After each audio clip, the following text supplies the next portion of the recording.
Hello दोस्तों, आप देख रहे हैं डी कोड इंडियन।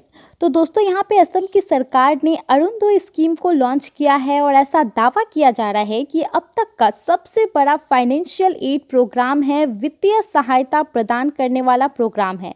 इसका मेन ऑब्जेक्टिव है वैसे परिवारों को बेनिफिट पहुंचाना जिन परिवारों में महिलाएं और स्पेशली एबल्ड लोग रह रहे हैं। इसके तहत उन परिवारों के महिलाओं के खातों में हर महीने सब्सिडी के तौर पर 830 रुपये भेजे जाएंगे।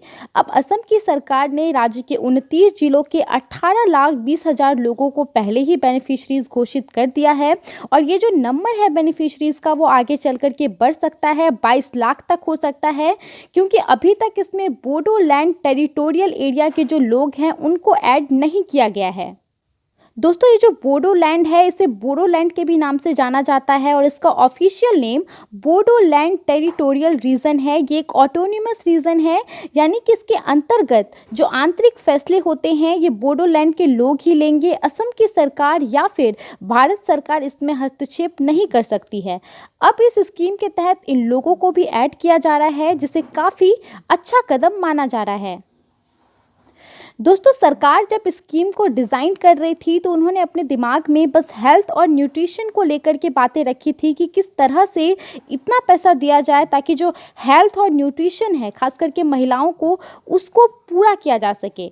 अब दोस्तों इसके अंतर्गत 830 रुपये दिए जाएंगे, जिसमें 400 रुपये जो है वो मेडिसिन के तौर पर दिए जा रहे हैं, 200 रुपये जो है वो दाल के लिए दिए जा रहे हैं, 80 रुपये चीनी के लिए और 150 रुपये दोस्तों वेजिटेबल एंड फ्रूट्स के लिए दिए जा रहे हैं। दोस्तों इस स्कीम को वुमेन एम्पावरमेंट को लेकर के सबसे बड़ा स्कीम कहा जा रहा है, क्योंकि उन्हें डायरेक्ट बेनिफिशरीज के तौर पर देखा जाएगा और वो जो है एक घर में ड्राइविंग सीट ले सकती हैं, यानी कि घर को चलाने का जो है एक जिम्मा वो ले सकती हैं।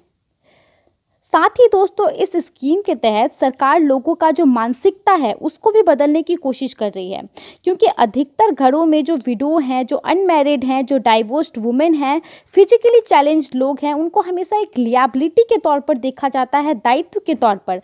लेकिन सरकार इस स्कीम के तहत उन्हें एक एसेट के तौर पर प्रेजेंट करना चाहती है। दोस्तों ये तो बात हो गई अरुणोदय स्कीम की। आइए अब जानते हैं कि इसके अंतर्गत एलिजिबल कौन कौन हो सकते हैं। तो दोस्तों वैसे परिवार जिन परिवार में विडोज़ हैं, जिन परिवार में अनमैरिड वुमेन है, जिन परिवार में दिव्यांग है, वो सभी एलिजिबल हो सकते हैं। साथ ही दोस्तों वैसे परिवार जिनके पास राशन कार्ड नहीं है और जो नेशनल फूड सिक्योरिटी स्कीम के तहत जिनका नाम जो है वो दर्ज है, वो भी इस स्कीम के तहत एलिजिबल होंगे।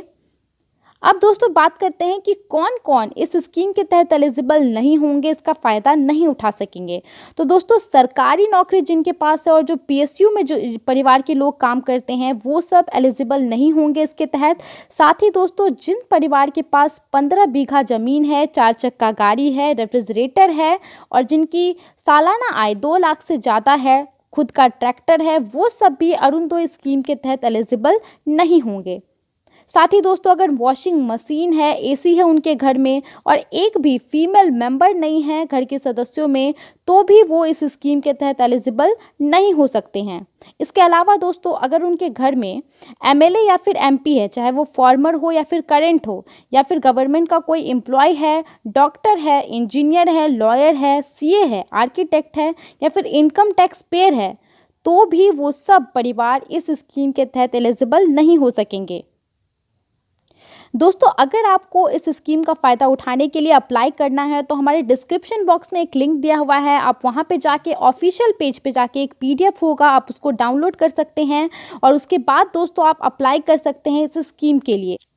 अब दोस्तों बात करते हैं कि पॉलिटिकल पॉइंट ऑफ व्यू से ये स्कीम कितना ज़रूरी है। तो दोस्तों हम सबको पता है कि असम में भाजपा की सरकार है और 2021 में जो है वहाँ पे चुनाव भी होने वाले हैं। तो चुनाव के दृष्टिकोण से अगर हम देखें तो ये स्कीम जो है वो काफ़ी ज़रूरी है, लोगों का ध्यान आकर्षित करने के लिए, उन्हें खुश करने के लिए। साथ ही दोस्तों भाजपा यहाँ पे यूनिवर्सल बेसिक इनकम को भी एक ट्रायल के तौर पर जारी कर रही है। हमेशा से भाजपा ये बात कहती आई है कि वो यूनिवर्सल बेसिक इनकम जो है उसको चालू करेगी। अब दोस्तों इसका मतलब ये होता है कि हर महीने जितने भी लोग हैं जो अवेलेबल हैं इस स्कीम के लिए, उनको हर महीने कुछ पैसे दिए जाएंगे। यही होता है यूनिवर्सल बेसिक इनकम।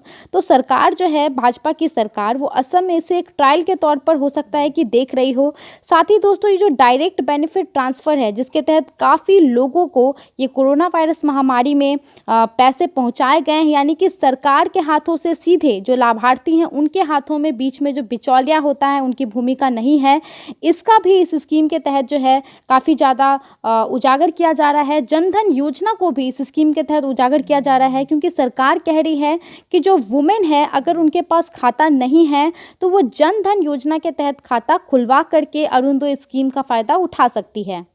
दोस्तों, आज के इस वीडियो में इतना ही था। आई होप आपको ये अच्छा लगा होगा। अपना समय देने के लिए बहुत बहुत धन्यवाद।